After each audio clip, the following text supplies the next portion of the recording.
e kawno mbaɗɗa mawɗum wona aɗa selli ana jaam en jetti Allah wol machallah alhamdulillah min de kaw komi nanɗo ɗo gila heccanki mi ɗanaki bon tan fayɗo jawo jatisi kadi komi mayɗo e mami haalani ala fof ɗo mami yahay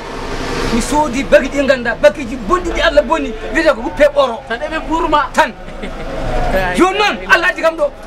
kadi ko jimi ɗo ko no waɗi qualité a leeli yettaɗo ɗo en kadi min paami ko Fouta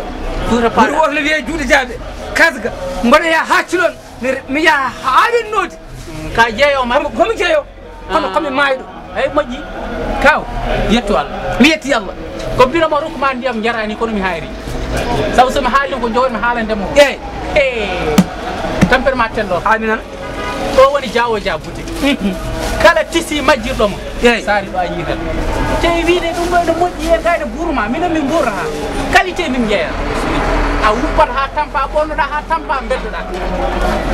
a zete min jeeyata ɗum eyyi ko a garde min jogui sa yiga min bawirat ma jogui cuule keccel ne ligginani ko andi ko woni ɗon ko mbaɗani kala mo jeeymi mi hersata alhamdulillah mi hersata wadde so welama wiya mboɗo welama mboɗo welti mboɗo welama mboɗo welti Diawo Dia tisi mboɗo welama mboɗo welti mi haalanma eyyi waxsi kala mo miijiɗa eyyi waxsi kala mo miijiɗa nanɗo est ce que kala kadi to waxsi ummoto eyyi Diawo Dia yaharo ha toon wiya ɗum ñokket adda jogui ɗum ɗo e Thiaroye ala gara e coode e joni ƴew ɗo ƴew ɗi garilaji jasneruji bajen wismi qualité wonno fof machallah e joni yimɓe ko andude so tawi hon am yiiɗi arde ɗo holno waɗata mbaɗa mbiɗa kala bagi nan ɗo ene weeɓi ha maayi ay winnaɗo ko Diawo Dia tisi wallahi kala tisi ene yeeye ɗo en basé riche minen min jeeyata basé pauvre basé pauvre min ngala hen mi faami anani mi faami waxse yen borode yen e ko nandi hen mi faami Thiaroye croisement Tali Diallo